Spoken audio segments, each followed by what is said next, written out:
کانٹوں کا راستہ بنیں گی. اب اس کو کس طرح پار کر پائیں گے اس بات کو جو ہے انتظار کر کے دیکھنا ہوگا. ناظرین گرامی، بہرائچ میں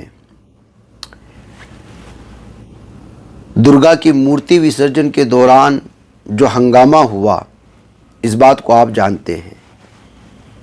پیر کی صبح پھر ایک بار سے بہرائچ میں آگزنی اور توڑ پھوڑ کی صورتحال بھی دیکھنے کو ملی. کئی دکانوں گھروں میں توڑ پھوڑ کی گئی، ان میں آگ بھی لگائی گئی. اتنا ہی نہیں، بائک کے شو روم اور ایک اسپتال کو بھی نہیں بخشا گیا. ایک خاصا طبقے سے جڑے ہزاروں لوگوں کی بھیڑ نے کئی گاڑیوں کو آگ کے حوالے کیا، جس علاقے میں کشیدگی بڑھ گئی. مشکل حالات کو پیش نظر رکھتے ہوئے بہرائچ میں انٹرنیٹ بند کر دیا گیا ہے تاکہ کسی طرح کی غلط فہمی یا گمراہی کے سبب حالات مزید ابتر نہ ہو جائیں. میڈیا رپورٹس کے مطابق چند پیا اور کبڑیا پوروا گاؤں میں بھی آگزنی کے واقعات پیش آئے. ناظرین گرامی، آپ کو بتا دیں کہ اس وقت بھارت میں الگ الگ طرح کے ناموں سے، الگ طرح کے بہانوں سے جس طرح سے اس وقت تشدد پھیلانے کی کوشش ہو رہی ہیں وہ جو ہے اپنی انتہا کو پہنچ رہی ہیں. بالخصوص یو پی اور ادھر کے علاقے جس کو ہندی بیلٹ کہا جاتا ہے، وہاں پر حالات چھوٹی سی بات کو لے کر کے اس قدر بے قابو ہو جاتے ہیں اور اس میں سب سے زیادہ نقصان تو مسلمانوں کا ہی ہونا ہے. اتوار کے روز دراصل رام گوپال مشرا نامی ایک نوجوان کی موت کے بعد افواہیں پھیلائی گئیں الگ الگ طرز سے. لوگوں کا غصہ عروج پر آیا. پھر پیر کی صبح بڑی تعداد میں ناراض لوگ سڑکوں پر نکلے، ہاتھ میں لاٹھی ڈنڈے لیے، جگہ جگہ توڑ پھوڑ مچائی. رام گوپال ورما نے گھر پر چڑھ کر سبز رنگ کے جھنڈے کو ہٹایا تھا اور وہاں پر بھگوا جھنڈے کو لگانے کی کوشش کی تھی. پھر اس کے بعد اس کا قتل کیا گیا یا جو کچھ بھی ہے، پولیس اس سلسلے میں تفصیلات فراہم کر رہی ہے. بتایا جا رہا ہے کہ اس دوران کسی نے اس پر گولی چلا دی تھی اور اسپتال میں علاج کے دوران اس کی موت ہو گئی. بہرائچ اور کچھ دیگر علاقوں میں بھی تشدد والے حالات پیدا ہوئے. رام گوپال کا پوسٹ مارٹم پیر کی صبح تقریباً 7 بجے کیا گیا تھا. اس کی لاش گھر پر آئی تو اہل خانہ نے آخری رسومات ادا کرنے سے انکار کر دیا. لوگوں کا پھر اشتعال بڑھا. اسی صورتحال میں انتظامیہ اور پولیس کے سمجھانے کے بعد آخری رسومات ادا کی گئی. قصورواروں کے گھر پر بلڈوزر چلائے جانے کا مطالبہ لے کر کے لوگ راستے پر نکلے اور اسی درمیان میں جو ہے الگ الگ پیمانے پر تقریباً اس معاملے میں اقلیتی طبقے کے، مسلمانوں کے طبقے کے 30 لوگوں کو حراست میں لے جانے کی خبریں آ رہی ہیں. وہاں کے رہائشی مسلمان دوسرے علاقے میں چلے گئے تاکہ کسی مشکل کا سامنا کرنا نہ پڑے جس علاقے کا تعلق محلوق رام گوپال ورما کا تعلق ہے، مہاراج گنج اور مہنسی وغیرہ کے علاقے. یہاں کے پرائیویٹ اسکولوں میں بھی چھٹی کر دیے جانے کی خبریں آ رہی ہیں. ادھر ناظرین گرامی، قرب قیامت کے نزدیک نبوت کا دعویٰ کرنے والے الگ الگ اعتبار سے فتنوں میں عوام کو ملوث کرنے والوں کی تعداد میں لگاتار اضافہ ہوگا. اور ظاہر سی بات ہے کہ قرب قیامت ہی کے زمانے سے ہم اس وقت گزر رہے ہیں.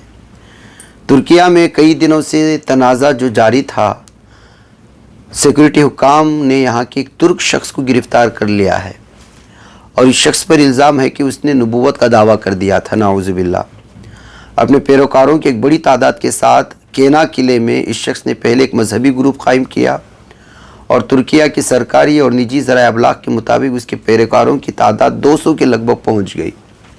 سیکورٹی سروس مصطفیٰ شابو کو گرفتار کرنے میں کامیاب ہوئی، جس نے خود کو المہدی المنتظر کہا تھا. اس کے ساتھ اس کے 15 پیروکاروں کو بھی پکڑ لیا گیا. حکومت نے ان پر بڑی رقم حاصل کرنے کے لیے مذہبی عقائد کا استحصال کرنے کا بھی الزام لگایا. تحقیقات مکمل ہونے اور انہیں عدالت میں منتقل کرنے کے بعد انہیں مالی فراڈ کے الزامات کا بھی سامنا کرنا پڑے گا. تو ناظرین گرامی، کہاں سے آپ دیکھ سکتے ہیں بھارت میں بھی اس طرح کی کس طرح دعوے دار نکل آتے ہیں، اور ادھر پاکستان اور ایشیا کے ممالک میں تو ایسا لگتا ہے کہ جس طرح برسات میں برساتی آتے ہیں، اسی طرح کی نبوت کے دعوے دار اور مختلف قسم کے لوگ نکل آتے ہیں. ادھر کرناٹک کی راجدھانی بنگلورو سمیت ریاست کے دیگر حصوں میں موسلا دھار بارش ہونے کی خبریں آ رہی ہیں. ناظرین گرامی، منگل کے روز شدید بارش کے بعد بدھ کو بھی کئی علاقوں میں تیز بارش سے تباہی کا منظر دیکھنے کو مل رہا ہے. معمولاتی زندگی پوری طرح درہم برہم ہو چکی ہے اور کئی علاقے زیر آب آ چکے ہیں. مشکل حالات کا اندازہ اسی بات سے لگایا جا سکتا ہے کہ بنگلورو کے یلہنکا میں موجود فینکس مال آف ایشیا میں ہر جگہ پانی بھر گیا تھا، اور اس کی ویڈیوز اس وقت جو ہے بہت زیادہ وائرل ہو رہی ہیں شہر بنگلورو اور آس پاس میں۔ داخلی دروازے پر پانی بھرا ہوا ہے، جس سے گاہک مال کے اندر نہیں جا پا رہے۔ یہ بنگلورو کا سب سے بڑا مال ہے جہاں لوگوں کی زبردست بھیڑ دیکھنے کو ملتی ہے۔ منگل اور بدھ کے روز ہوئی بارش نے اس شاپنگ مال کے انتظام و انصرام کو تہس نہس کر دیا ہے۔ شاپنگ مال کے مینیجر کا ماننا ہے کہ وہ پانی نکالنے کی کوشش کر رہے ہیں تاکہ گاہک اندر جا سکے، لیکن پریشانیوں کا سامنا کرنا پڑ رہا ہے۔ بہرکیف ناظرین گرامی، کچھ خبریں اس وقت لبنان اور بیروت سے آ رہی، اس پر بھی نظر کر لیتے ہیں۔ ظالم قابض صہیونی اسرائیلی فوج نے 24ویں روز بھی لبنان پر اپنی خونریز جنگ جاری رکھی، جس کی وجہ سے یہاں کے شہریوں کے گھروں کو نشانہ بنایا گیا اور قتل عام مچایا گیا ہے۔ قابض فوج نے جنوبی لبنان کے علاقے الزاحیہ اور بیروت کے اطراف میں بھی شدید بمباری کی ہے۔ دوسری جانب حزب اللہ کے مجاہدین پوری پامردی اور جانثاری کے ساتھ قابض دشمن کی دراندازی روکنے کے لیے شدید مزاحمت کر رہے ہیں اور اپنی جانب سے جتنا ممکن ہو سکتا ہے اس جو ہے درندگی کی انتہا کرنے والی فوج کو نشانہ بنا رہی ہے، اور جہنم واصل کیے جانے کی مختلف ذرائع سے خبریں مل رہی ہیں۔ ادھر لبنان کے وزیر صحت فراس الابیض نے کہا ہے کہ لبنان میں جاری اسرائیلی جارحیت کے نتیجے میں کم سے کم 13 ہاسپٹلز ایسے ہیں جو گزشتہ ستمبر سے لبنان کے خلاف اسرائیلی جارحیت کے نتیجے میں مکمل یا جزوی طور پر بند ہو چکے ہیں۔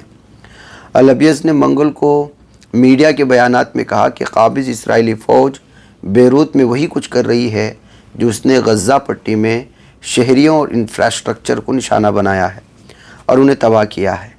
نشاندہی کی کہ اسرائیلی جارحیت کے نتیجے میں صحت کے شعبے پر بہت زیادہ دباؤ ہے۔ اس جارحیت کے نتیجے میں صحت کے شعبے کے 150 کارکن شہید ہو چکے ہیں۔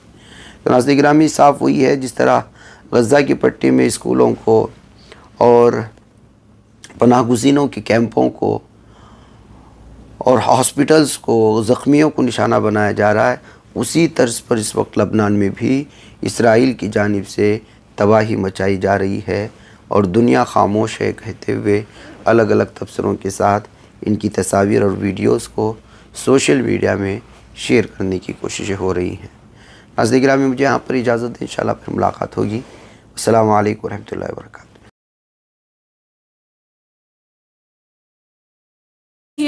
بچ پاتا ہے کوئی صحافی کی نگاہوں سے، ملاتا ہے یہ لوگوں کو محبت کی پناہوں سے۔ کرم اور درد مندی کا ہے ایک سنسار سیدھی بات، عزیمت جرأت و ہمت کا ہے اظہار سیدھی بات، عزیمت جرأت و ہمت کا ہے اظہار سیدھی بات۔ یہ چینل حق نگر بن کر کچل دیتا ہے فتنوں کو۔